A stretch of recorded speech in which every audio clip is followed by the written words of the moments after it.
لله نحمده ونستعينه ونستغفره ونعوذ بالله من شرور أنفسنا ومن سيئات أعمالنا من يهده الله فلا مضل له ومن يضلل فلا هادي له وأشهد أن لا إله إلا الله وحده لا شريك له وأشهد أن محمدا عبده ورسوله يا أيها الذين آمنوا اتقوا الله حق تقاته ولا تموتن إلا وأنتم مسلمون يا أيها الناس اتقوا ربكم الذي خلقكم من نفس واحدة وخلق منها زوجها وبث منهما رجالا كثيرا ونساء واتقوا الله الذي تساءلون به والأرحام إن الله كان عليكم رقيبا يا أيها الذين آمنوا اتقوا الله وقولوا قولا سديدا يصلح لكم أعمالكم ويغفر لكم ذنوبكم ومن يطع الله ورسوله فقد فاز فوزا عظيما أما بعد فإن خير الحديث كتاب الله وخير الهدي هدي محمد صلى الله عليه وسلم وشر الأمور محدثاتها وكل محدثة بدعة وكل بدعة ضلالة وكل ضلالة في النار۔ آج کے خطبہ جمعہ میں نبی علیہ الصلوۃ والسلام کی 3 ایسی احادیث آپ کے سامنے رکھنا چاہوں گا جن کا تعلق مالی امور سے ہے، جن کا تعلق کاروباری دنیا سے ہے۔ امید ہے کہ ان احادیث کو غور سے سمجھا جائے گا اور پھر ان پہ عمل کرنے کی کوشش کی جائے گی۔ یہ تینوں احادیث وہ ہیں جنہیں امام بخاری اور امام مسلم دونوں روایت کرتے ہیں۔ پہلی حدیث اسے روایت کیا ہے ام المؤمنین سیدہ عائشہ رضی اللہ تعالی عنہا نے کہ نبی صلی اللہ علیہ وسلم نے ایک یہودی سے غلہ خریدا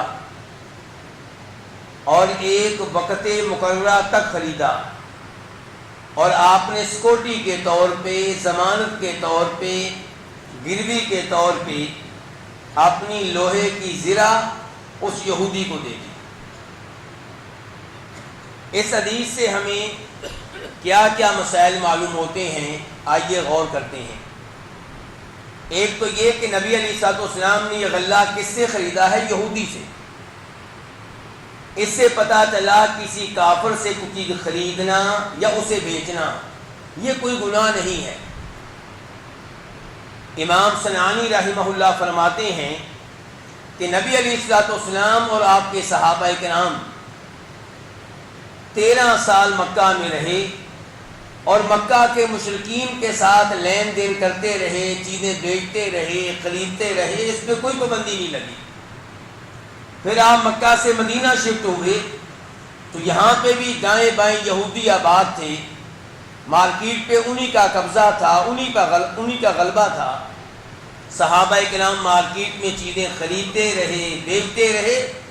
نبی علیہ الصلوۃ والسلام نے اس پہ کوئی قدغن نہیں لگائی، کوئی پابندی نہیں لگائی، بلکہ دیکھیے کہ آپ فوت ہونے سے کچھ عرصہ پہلے غلہ کس سے خرید رہے ہیں؟ یہودی سے، جبکہ مدینہ میں کثرت سے مسلمان موجود تھے۔ اور یہ وہ زمانہ ہے جس زمانے میں مدینہ اور دائیں بائیں اسلام کا غلبہ تھا، مسلمانوں کے حالات بہت اچھے ہو چکے تھے۔ اس کے باوجود جب آپ کو گندم خریدنے کی، غلہ خریدنے کی، اناج خریدنے کی ضرورت پیش آئی تو کس سے خریدا؟ ایک یہودی سے خریدا۔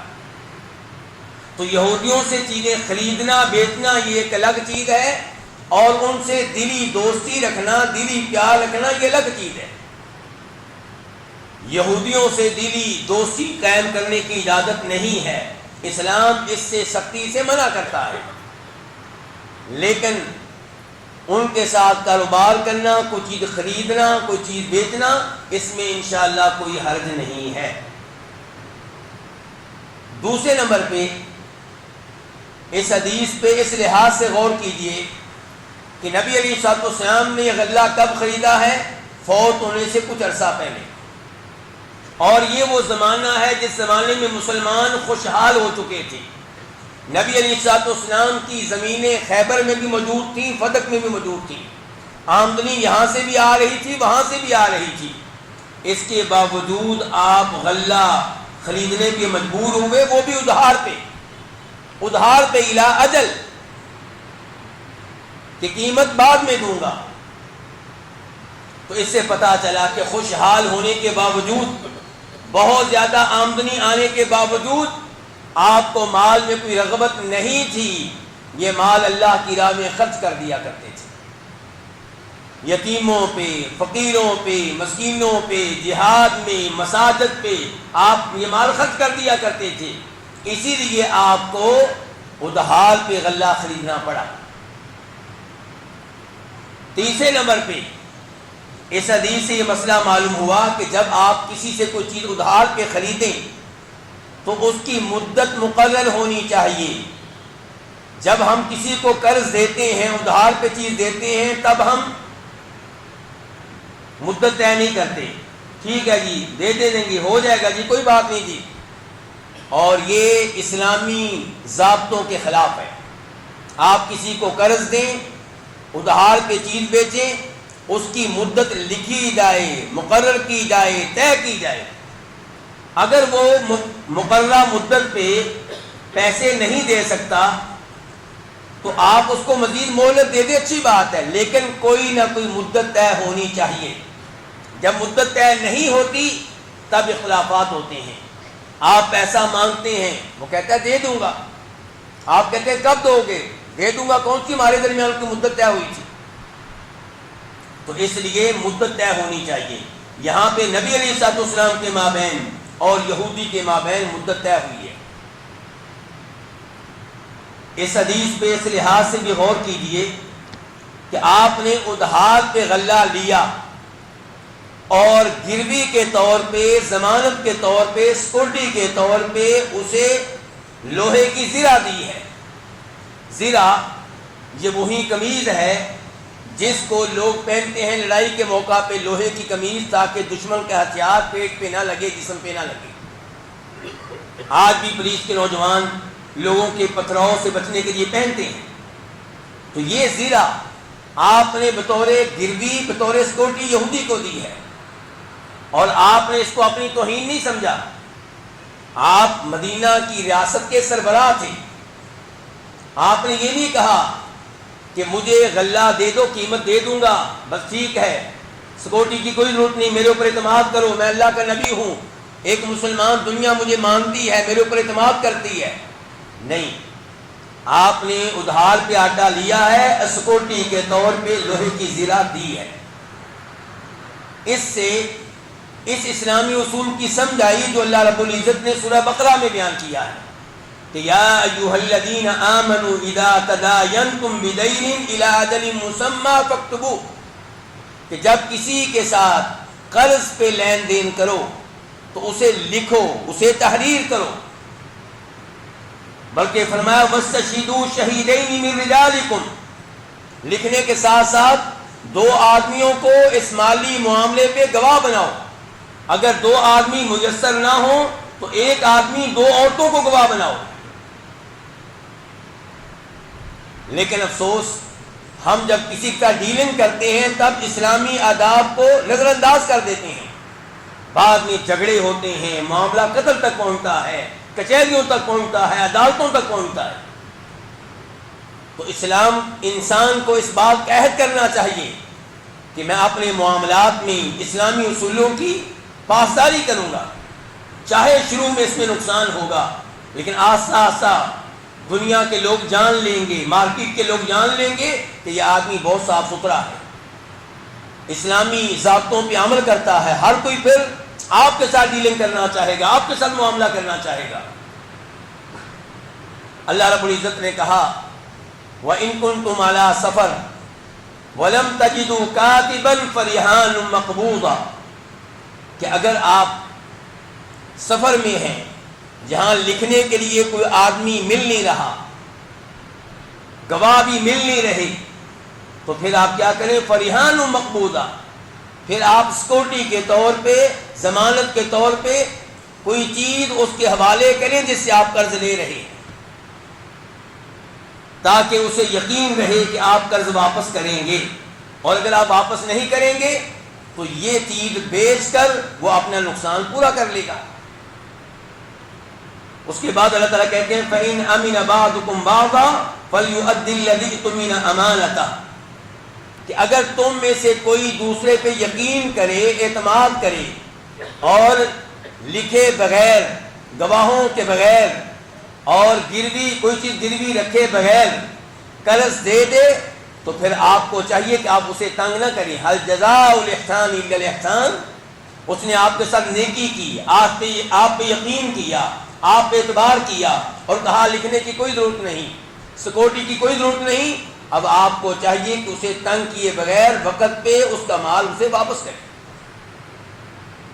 تو قرآن کریم کے ان آخری الفاظ سے پتہ چلا کہ مالی معاملہ جب قرض پہ ہو تو اسے لکھنا اچھی بات ہے، اس پہ گواہ بنانا اچھی بات ہے، لیکن یہ واجب نہیں ہے، ضروری نہیں ہے، بہتر یہی ہے، مستحب یہی ہے، لیکن اس کے بغیر اگر کوئی معاملہ کرتا ہے تو جائز ہے، گناہ نہیں ملے گا، لیکن آپ اپنے مال کو خطرے میں ڈال رہے ہیں کہ آپ نے اسے تحریری شکل بھی نہیں دی، آپ نے گواہ بھی نہیں بنائے، آپ نے کوئی چیز سیکورٹی کے طور پہ بھی نہیں رکھی، اور پھر بھی کسی کو اپنا مال آپ ادھار پہ دے رہے ہیں۔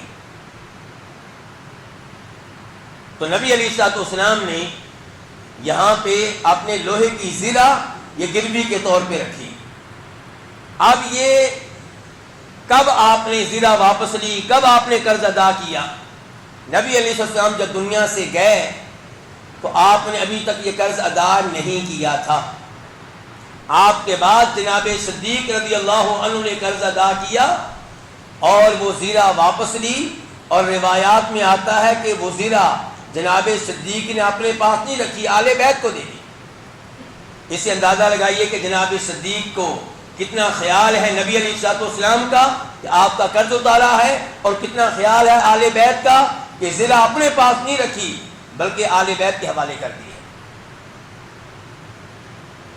یہاں پہ چونکہ گروی رکھنے کا تذکرہ آیا، کوئی چیز سیکورٹی کے طور پہ رکھنے کا تذکرہ آیا، کوئی چیز ضمانت کے طور پہ رکھنے کا تذکرہ آیا، تو اس بات کی وضاحت نہایت ضروری ہے کہ جو چیز سیکورٹی کے طور پہ رکھی جائے، گروی کے طور پہ رکھی جائے، وہ آپ کے پاس امانت ہے، آپ کو اس سے فائدہ اٹھانے کی اجازت نہیں ہے۔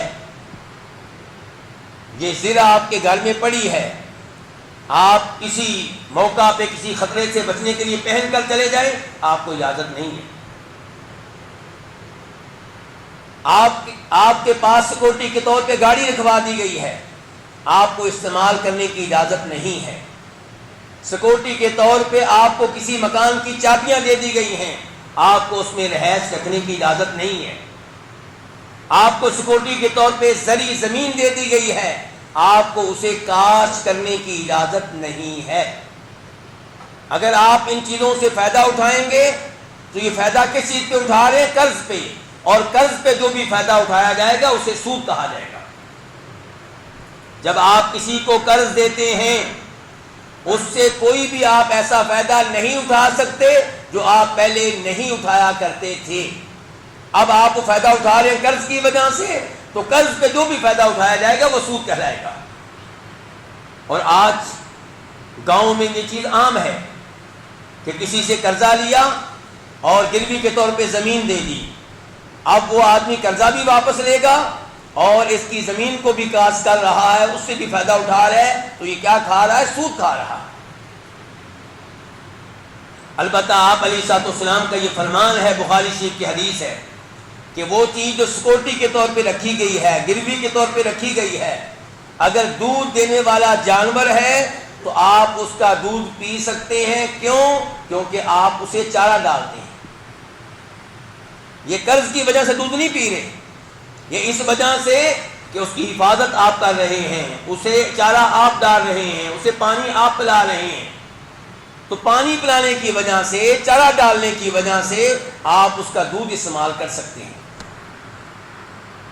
اسی طرح اگر کوئی ایسا جانور ہے جو سواری کے طور پہ استعمال ہوتا ہے تو آپ اسے سواری کے طور پہ استعمال کر سکتے ہیں، کیونکہ آپ اسے چارہ ڈالتے ہیں۔ لیکن کسی کی زرعی زمین، کسی کا مکان، کسی کے زیورات، کسی کا موبائل، یہ چیزیں آپ کے پاس سکیورٹی کے طور پہ رکھی ہیں، گروی کے طور پہ رکھی ہیں، ان سے فائدہ اٹھانے کی آپ کو قطعاً اجازت نہیں ہے۔ اب آپ کہیں گے کہ یہ تو بہت بڑی بیوقوفی ہے کہ 5 سال وہ زرعی زمین ایسے ہی پڑی رہے گی، 5 سال وہ مکان ایسے ہی پڑا رہے گا، تو آپ اس سے فائدہ اٹھائیے، لیکن فائدہ اپنی جیب میں نہ رکھیے، فائدہ اس کو دیجیے جس کا وہ مکان ہے۔ وہ مکان مارکیٹ ویلیو کے مطابق اس کا رینٹ بنتا ہے مثال کے طور پہ 40,000 روپیہ، تو آپ خود اس میں رہائش رکھیں اور 40,000 روپیہ اس کو دیں جس کا مکان ہے، 35 نہیں۔ ایسا نہ ہو کہ قرض کی وجہ سے آپ 35 ادا کر رہے ہوں جبکہ مارکیٹ ویلیو کے مطابق اس کا رینٹ 40 کا بنتا ہے۔ اگر آپ 35 کا رینٹ دیں گے تو 5,000 آپ سود کھا رہے ہیں۔ جو اس کا کرایہ بنتا ہے وہی ادا کریں، زرعی زمین کے جو ٹھیکہ بنتا ہے وہ آپ ادا کریں۔ ایک شکل یہ ہے کہ آپ ادا کریں، زمین کے مالک کے حوالے کریں، مکان کے مالک کے حوالے کریں، اور دوسری شکل یہ بن سکتی ہے کہ آپ قرض میں کاٹتے چلے جائیں۔ قرض آپ نے کتنا دیا تھا؟ 50 لاکھ روپیہ، تو اب مکان آپ کے پاس ہے، 1 مہینہ آپ رہے 40,000 روپیہ اس کا قرض کم ہو گیا، 2 مہینے آپ رہے 80,000 روپیہ کم ہو گیا، تو قرض میں کاٹتے چلے جائیں۔ تو گروی رکھی ہوئی چیز سے فائدہ اٹھانا یہ سود ہے اور یہ واضح سود ہے، اس لیے اس سے بچنا چاہیے۔ اور افسوس سے کہنا پڑتا ہے کہ یہ وہ سود ہے جس کا ارتکاب کئی دفعہ وہ لوگ کر رہے ہوتے ہیں جو مسجد کی پہلی صف کے نمازی ہوتے ہیں۔ دوسرے نمبر پہ جو حدیث آپ کے سامنے رکھنا چاہتا ہوں آج کے خطبہ جمعہ کے تعلق سے، امام بخاری امام مسلم روایت کرتے ہیں، جناب ابو ہریرہ کہتے ہیں کہ فرمایا نبی علیہ الصلوۃ والسلام نے، مطل الغنی ظلم، کوئی مالدار آدمی ہے اور اس نے کسی کا حق دینا ہے، کسی کا قرض دینا ہے، کسی کے پیسے دینے ہیں، نہیں دے رہا، ٹال مٹول سے کام لے رہا ہے، تاخیر کر رہا ہے، اللہ کے نبی فرماتے ہیں علیہ الصلوۃ والسلام یہ اس کا ظلم ہے۔ جو مال آپ کے ذمے واجب ہے، چاہے آپ نے قرض لیا تھا، چاہے آپ نے گاڑی خریدی تھی اور پیسے نہیں دیے تھے، مکان خریدا تھا پیسے نہیں دیے تھے، یا وراثت کا مال ہے وہ آپ کے پاس ہے، بہنوں کا حق ہے آپ کے پاس ہے، بھائیوں کا حق ہے آپ کے پاس ہے، والد صاحب کو فوت ہوئے 1 سال ہو گیا، 2 سال ہو گئے، 3 سال ہو گئے، 4 سال ہو گئے، آپ ان کا مال ان کو نہیں دے رہے، تو فرماتے ہیں نبی علیہ السلام نے کہ ظلم، یہ ظلم ہے، اور ظلم کا نتیجہ میرے بھائیوں نہ دنیا میں اچھا ہوتا ہے اور نہ ہی ظلم کا انجام آخرت میں اچھا ہوگا۔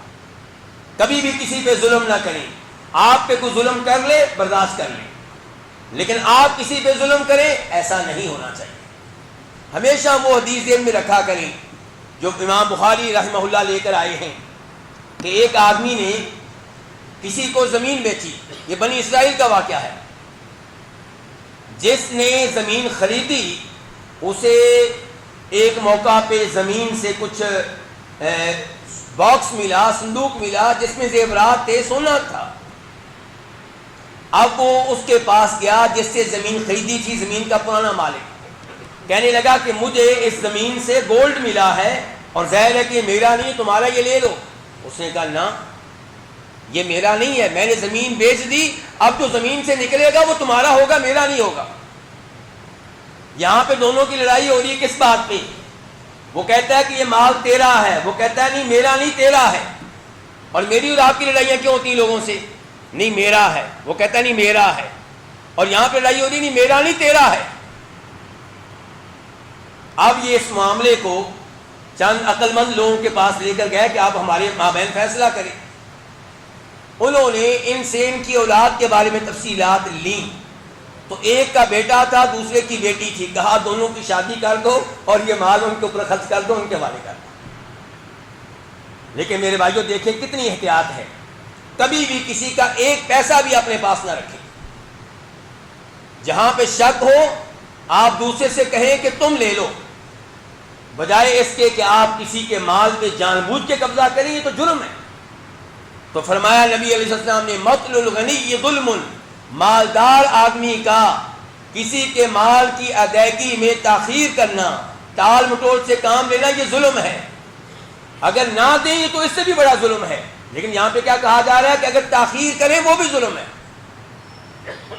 اور اس سے یہ اشارہ ملا کہ وہ آدمی جس سے آپ نے اپنا مال لینا ہے، جو آپ کا مقروض ہے، اگر وہ تنگ دست ہے، وہ صحیح معنوں میں فقیر ہے، ٹکانے والا نہیں ہے، اس کے حالات ہی ایسے نہیں ہیں، تو پھر کیا کرنا ہے؟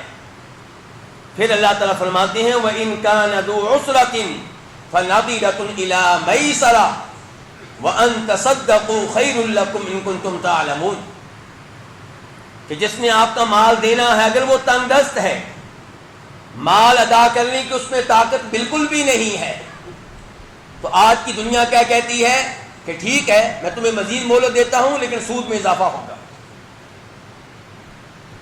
وہ بیچارہ غریب، فقیر، تنگ دست، پریشان، اور آج کی دنیا یہ اپنے آپ کو بڑا سمجھتی ہے کہ ہم حقوق کے ٹھیکیدار ہیں، جانوروں کے حقوق کے ٹھیکیدار ہیں، بلی کے حقوق کے ٹھیکیدار ہیں، اور صورتحال یہ کہ انسانوں کو چوس رہے ہیں۔ غریب آدمی نے قرضہ لے لیا ہے، اصل قرضہ ادا کرنے کی طاقت نہیں ہے، یہ اس کے اوپر مزید سود ڈال رہے ہیں، وہ لیٹ ہوتا ہے اور سود ڈالتے ہیں، وہ لیٹ ہوتا ہے اور سود ڈالتے ہیں۔ اور اللہ تعالیٰ کیا کہتا ہے کہ اگر وہ ٹرخانے والا نہیں ہے، اس کے حالات واقعی خراب ہیں، فَنَظِرَةٌ إِلَىٰ مَيْسَرَةٍ، تو آپ پہ واجب ہے کہ آپ اس کو مزید مہلت دیں، مزید ٹائم دیں، واجب، ضروری۔ وَأَن تَصَدَّقُوا خَيْرٌ لَكُمْ إِن كُنتُمْ تَعْلَمُونَ، اور اگر آپ کو قرضہ چھوڑ دیں، معاف کر دیں، تو یہ آپ کے لیے بہت بہتر ہے، اس کے لیے تو بہتر ہے ہی ہے، آپ کے لیے بہت بہتر ہے۔ امام احمد رحمہ اللہ روایت کرتے ہیں، بریدہ رضی اللہ تعالی عنہ سے کہتے ہیں کہ نبی علیہ الصلوۃ والسلام نے ارشاد فرمایا کہ اگر کوئی تنگ دست ہو اور آپ اس کو قرضہ دیں تو جتنا قرضہ دیں گے اتنے قرضے کے برابر روزانہ کی بنیاد پہ صدقہ کرنے کا ثواب ملے گا۔ مثال کے طور پہ آپ نے کسی کو 5 لاکھ روپیہ بطور قرض دیا، 1 مہینے کے لیے دیا، اب روزانہ 5 لاکھ صدقہ کرنے کا ثواب ملے گا۔ 30 کو ذرا 5 سے ضرب دیں، کتنا صدقہ ہو گیا جی؟ 1.5 لاکھ، 1.5 کروڑ روپیہ ہو گیا۔ 1.5 کروڑ روپیہ گویا کہ آپ نے صدقہ دیا ہے اور وہ 5 لاکھ روپیہ آپ کو واپس ملے گا۔ یہ ہے وہ سود جو آپ نے اللہ سے لینا ہے۔ لوگ کہتے ہیں جی ہم قرض دیں گے تو ہمیں کیا ملا، اس نے ہمارے پیسے اتنا سال رکھے، ہمیں کیا فائدہ ہوا؟ آپ کو یہ فائدہ ہوا، اللہ اس بندے کی مدد کی وجہ سے آپ کی اولاد میں برکتیں ڈالے گا، آپ کے کاروبار میں برکتیں ڈالے گا، کئی مصیبتیں آپ سے ٹال لے گا، کئی امراض سے آپ کو محفوظ رکھے گا، اللہ تعالیٰ کی رحمت آپ کو ڈھانک لے گی۔ اور 5 لاکھ روپے آپ نے قرض دیا، صرف 1 مہینے کے لیے دیا، 1.5 کروڑ روپیہ صدقہ کرنے کا بھی ثواب ملا اور 5 لاکھ روپیہ بھی واپس مل جائے گا۔ فرمایا اگر وہ اس کے حالات خراب ہو چکے ہیں، وہ 1 مہینے کے بعد قرض واپس کرنے کی طاقت نہیں رکھتا، آپ اسے مزید مہلت دے دیں تو اب آپ کو ڈبل صدقہ کرنے کا ثواب ملے گا۔ یعنی کہ آپ نے مزید 1 مہینے کی مہلت دے دی اس کو، اب آپ کو روزانہ کتنا صدقہ کرنے کا ثواب مل رہا ہے؟ 10 لاکھ روپے کا۔ اب 1 مہینہ مزید آپ کو کتنا صدقہ کرنے کا ثواب ملا؟ 3 کروڑ روپے کا۔ 1.5 کروڑ روپیہ پہلے اور 3 کروڑ روپیہ یہ 4.5 کروڑ روپیہ صدقہ کرنے کا ثواب مل رہا ہے، جبکہ صدقہ آپ نے 1 روپیہ بھی نہیں کیا۔ یہ ہے وہ سود جو آپ نے اللہ سے لینا ہے۔ شریعت یہ نہیں کہتی کہ آپ اپنے مال کو خطرے میں ڈالیں، آپ قرضہ اسی کو دیں جو قرضہ واپس کرنے کی طاقت رکھتا ہے، اور اتنا قرضہ دیں جتنا قرضہ آپ سمجھتے ہیں کہ واپس کرنے کی طاقت رکھتا ہے. آپ اس کو تحریری شکل بھی دیں, آپ گواہ بھی بنائیں, آپ کو چیز کوٹی کے طور پہ بھی رکھ سکتے ہیں, لیکن اس کے ساتھ ساتھ آپ کو معلوم ہونا چاہیے کہ آپ مسلمان ہیں, اللہ کے احکام کے پابند ہیں. اور اگر آپ وہ قرضہ معاف کر دیتے ہیں تو مسلم شریف کی حدیث خوشخبری ہے قرضہ معاف کرنے والے کے لیے کہ اللہ تعالیٰ ایسے شخص کو روز قیامت اپنے عرش کے سائے میں جگہ دیں گے. لیکن یہ کام نہیں کرنا جو اکثر لوگ پوچھتے ہیں, کیا جی فلاں آدمی نے میرا قرضہ دینا ہے, طاقت نہیں ہے, کیا میں زکوٰۃ میں اس کو معاف کر دوں؟ نہ نہ نہ نہ, یہ کام نہیں چلے گا. یہ تو آپ کے پیسے ڈوبے ہوئے ہیں, زکوٰۃ کے نام پہ اپنا مال بچانے کی کوشش کر رہے ہیں. زکوٰۃ سے اپنے آپ کو فائدہ پہنچانے کی اجازت قطعاً نہیں ہے. اگر وہ واقعی غریب ہے, واقعی فقیر ہے, تو آپ اسے زکوٰۃ دیں. پہلے پیسے نہیں, نیا پیسہ دیں, نیا مال دیں اس کو بطور زکوٰۃ, اور کوئی اشارہ نہ کریں, کوئی پریشر نہ ڈالیں. اگر وہ چاہے تو اسی مال میں سے آپ کا قرض واپس کر دے, اور چاہے تو واپس نہ کرے. آپ نے یہ نہیں کہنا کہ میں تجھے زکوٰۃ دی تھی, میرا خیال تھا زکوٰۃ میں سے مجھے واپس کر دو, کہ تو نے پھر بھی واپس نہیں کیا. نہیں, زکوٰۃ سے اپنے آپ کو فائدہ پہنچانے کی اجازت نہیں ہے, زکوٰۃ دے کر کسی کو تکلیف دینے کی اجازت نہیں ہے. نبی علیہ السلام فرماتے ہیں اس حدیث میں, میرا خیال ہے کہ میں یہیں پہ اکتفا کرتا ہوں کیونکہ دوسرا جو مسئلہ اس حدیث میں آیا وہ کافی لمبا ہے. اللہ رب العزت سے دعا ہے کہ اللہ تعالی ہمیں مالی مسائل میں بھی شریعت کے مطابق چلنے کی توفیق عنایت فرمائے, اور اللہ رب العزت ہمیں شریعت کی خلاف ورزیوں سے محفوظ رکھے. وآخر دعوانا ان الحمد للہ رب العالمین. میں نے خطبے کے شروع میں گزارش کی تھی کہ آپ کے سامنے 3 احادیث رکھوں گا جن کا تعلق مالی امور سے ہے, لیکن وقت کی کمی کی وجہ سے صرف 1.5 حدیث کے اوپر گفتگو ہو سکی تھی, اور 1.5 حدیث باقی رہ گئی تھی. تو ایک بھائی کا مطالبہ تھا کہ آپ اس موضوع کو مکمل کیجیے گا, تو میں مختصر انداز میں وہ جو 1.5 حدیث رہ گئی آپ کے سامنے رکھنا چاہوں گا. دوسری جو حدیث تھی اس کا پہلا حصہ یہ تھا کہ مقل الغنی ظلم, کہ مالدار آدمی اس نے کسی کا مال دینا ہے لیکن تاخیر سے کام لے رہا ہے, ٹرخا رہا ہے, ٹال مٹول سے کام لے رہا ہے, یہ ظلم ہے. تو اس کے اوپر تفصیل سے گفتگو ہوئی تھی. اس حدیث کا دوسرا حصہ یہ ہے کہ جب آپ نے کسی سے مال لینا ہو, قرض لینا ہو, اور وہ آپ سے یہ کہے کہ آپ یہ قرض فلاں بندے سے لے لیں کیونکہ اس نے میرا پیسہ دینا ہے, آپ اس سے لے لیں, تو اس کا کیا حکم ہے؟ یقیناً آپ سب کا جواب یہ ہوگا کہ آپ کہیں گے کہ میں تو جاؤں اس کے پاس, میں نے پیسہ آپ کو دیا تھا, میں نے آپ سے ہی لینا ہے. لیکن نہیں میرے بھائیوں, ہم اپنے من کی, اپنی خواہشات کی پوجا کرنے والے نہیں ہیں. ہم محمد الرسول اللہ صلی اللہ علیہ وسلم کی بات ماننے والے ہیں اور آپ کی احادیث پہ عمل کرنے والے ہیں.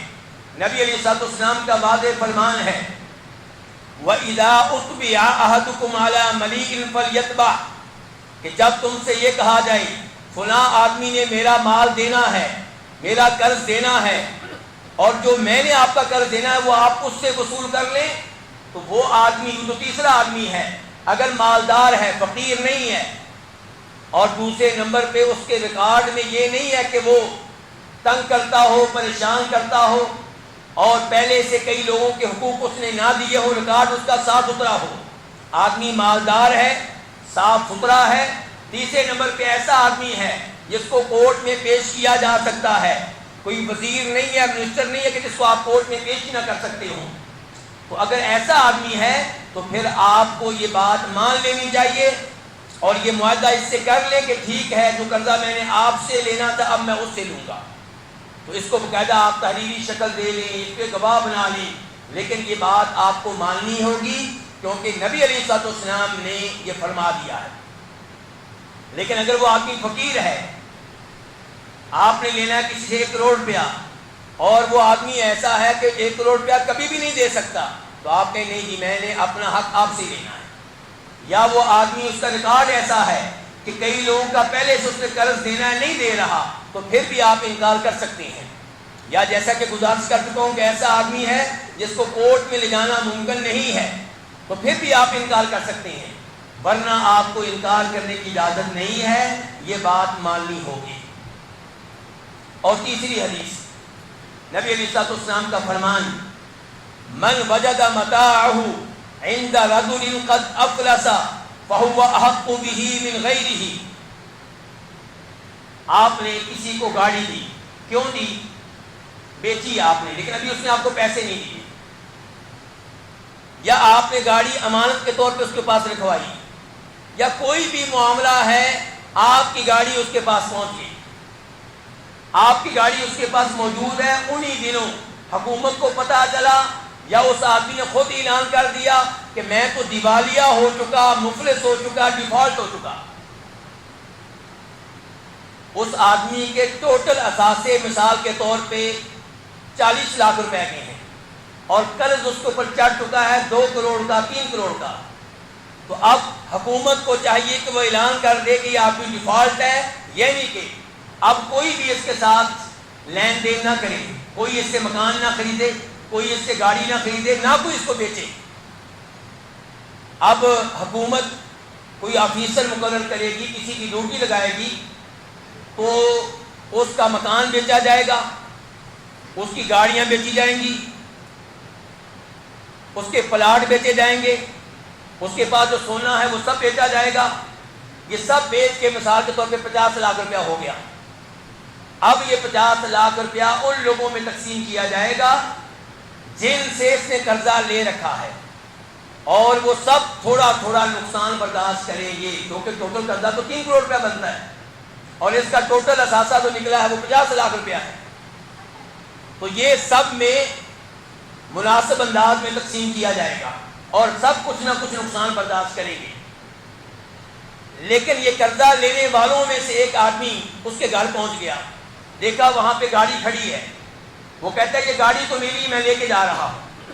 باقی قرضہ لینے والے کہتے ہیں نہیں، ہم تجھے گاڑی لے جانے نہیں دیں گے، جیسے مکان بکے گا ایسی گاڑی بھی بکے گی، یہ والی گاڑی، جیسے باقی اس کی گاڑیاں بک رہی ہیں یہ بھی بکے گی، اور جیسے ہم نقصان برداشت کر رہے ہیں تو بھی نقصان برداشت کر۔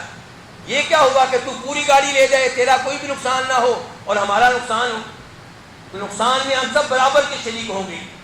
تو نبی علیہ السلام کا فرمان ہے کہ جس نے ایسے آدمی کے پاس تو دیوالیہ ہو چکا، ڈیفالٹ ہو چکا، اپنا کوئی بھی سامان اسی حالت میں پا لیا جس حالت میں دیا تھا، تو وہ اس سامان کا زیادہ حقدار ہے، یعنی کہ گاڑی اس کو دے دی جائے۔ گاڑی جیسے اس نے دی تھی ویسی کی ویسی ہے، نہ گاڑی میں کوئی تبدیلی آئی ہے، نہ گاڑی کو اس نے کہیں آگے بیچا ہے، اور نہ گاڑی کی اس نے تھوڑی بہت قیمت اس کو ادا کی تھی، مکمل قیمت ابھی تک رہتی ہے، اور گاڑی اسی انداز میں ہے جس انداز میں اس نے دی تھی۔ تو اس صورتحال میں اس آدمی کو گاڑی لے جانے دی جائے۔ اگر اس کے گھر میں کسی کو اپنا موبائل مل گیا ہے اور وہ کہتا ہے کہ میرا تو موبائل کا مسئلہ تھا، میرا موبائل موجود ہے، مجھے لے جانے دو، تو اس کا موبائل اس کو لے جانے دیا جائے۔ ہاں اگر وہ آدھی قیمت پہلے لے چکا ہے تو پھر نہیں۔ تو یہ تیسری حدیث تھی جو میں آپ کے سامنے بیان کرنا چاہتا تھا۔ اللہ رب العزت سے دعا ہے کہ اللہ تعالی ہمیں مالی معاملات میں حرام سے بچنے کی توفیق دے، اور حلال اللہ تعالی ہمیں اور ہماری اولادوں کو عنایت فرمائے۔ یا رب